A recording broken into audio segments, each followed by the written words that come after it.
আসসালামু আলাইকুম গাইস, কেমন আছেন সবাই? আশা করি সবাই বেশি বেশি পাচ্ছেন। তো আজকে অনেকদিন পরে ফেস ভিডিও নিয়ে আসলাম। তো আজকে ভিডিও হচ্ছে আলভারেজকে নিয়ে। এই 2026-27 ট্রান্সফার মার্কেটে আলভারেজকে নিয়ে যে নাটক হইতেছে না, ইউরোপের ট্রান্সফার মার্কেটের নাটক, এটা বাংলা নাটক হইতেছে, বাংলা নাটক এর কাছে তুচ্ছ।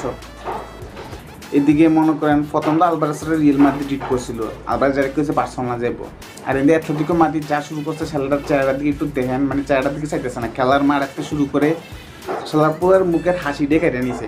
এটা বাদ দিলাম, এরপর আসে আমরা কনে, এরপর আমরা অ্যাটলেটিকো মাদ্রিদ কী করছে, অ্যাটলেটিকো মাদ্রিদ এত কিছু করছে। আর করার পর অ্যাটলেটিকো মাদ্রিদ বার্সেলোনা যখন 2-3 বার বার্সেলোনাকে আলভারেজকে দলে বেড়ানোর দলে তারা নেমেছে, তখন তারা এক কথাই বলে দিয়েছে, আপনারা যত টাকা দেন না কেন কোনো লাভ নেই, আমরা শুধু আলভারেজকে বার্সেলোনা বাদে সবখানে বিক্রি করব।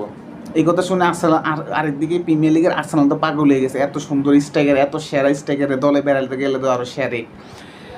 আলভারেজ তখন আর্সেনালকে না করিয়ে দিয়েছে এবং অ্যাটলেটিকো মাদ্রিদ না করছে, তিনি গেলে শুধু বার্সাতে যাবেন, আর এই সিজনে তিনি অ্যাটলেটিকো মাদ্রিদে থাকছেন না। তার এই চেহারাগুলো আর তার এই অবস্থাগুলো আমাদেরকে বলে দিয়ে আলভারেজ কেমন আছে, আলভারেজ কেমন আছে অ্যাটলেটিকো মাদ্রিদে। এখন সবচেয়ে বড় কথা হচ্ছে আলভারেজের সাথে এই যে ঘূর্ণিচোখটা খললো, এটার ব্যাপারে কোনো মামলা হবে? অ্যাটলেটিকো মাদ্রিদকে ক্ষতিপূরণ দিবে, সেটার মুখের হাসিটাকে কেড়ে নিছে। তাই পুরোটা স্বপ্ন থেকে বইলেছে। আমরা বিভিন্ন আমরা রিলসে দেখছি যে ছেলে বলছে আমার বার্সেলোনা ফেভারিট, আমার বিগ ক্লাব, আমার ড্রিম ক্লাব হয়েছে বার্সেলোনা। কারণ সামনে পিছিয়ে আমরা ওয়ার্ল্ড কাপ দেখে আসছি, ওয়ার্ল্ড কাপে যেহেতু মেসি ছিল ন্যাশনাল টিমে একসাথে খেলছে, অবশ্যই মেসি আলভারেজকে অবশ্যই বলছে যে তুমি বার্সেলোনায় যাও। সেই থেকে পুলা পাগল হয়ে গেছে। আর যাই হোক, পুলা 2টা সিজন কাটাইছে, 24-25 সিজন কাটাইছে। 23 সালের তো বাড়িয়ে গেল আলভারেজ ইয়ার থেকে। এর প্রথম লোকটা অ্যাটলেটিকো মাদ্রিদ, অ্যাটলেটিকো মানুষ যা শুরু করছে তা একটা অমানবিক কাজ শুরু করছে ভাই, এটা আর কোনো মানে হয় না।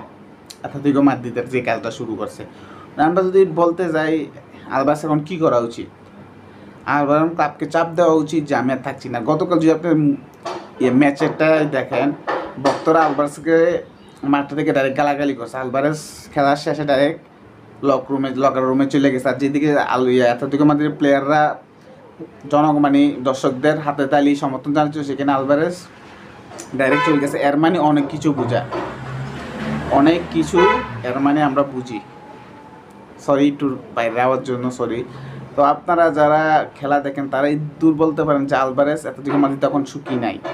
তারা এখন করোনা হচ্ছে চাপ, ক্লাবকে চাপ দেওয়া। আর থিয়াগো সিমোনে হচ্ছে আর্জেন্টিনার জাতীয় দলের প্লেয়ার, সাবেক প্লেয়ার, এবং অ্যাটলেটিকো মাদ্রিদ কোচ যিনি থিয়াগো সিমোনে, তিনি কিন্তু আর্জেন্টিনার সাবেক প্লেয়ার। তো দেশি ভাই হয়ে দেশি বের পুনে এমনি মারতেছে ভাই, আর কিছু খুললাম না ভাই। তো দেখা হচ্ছে নেক্সট ভিডিওতে। আসসালামু আলাইকুম।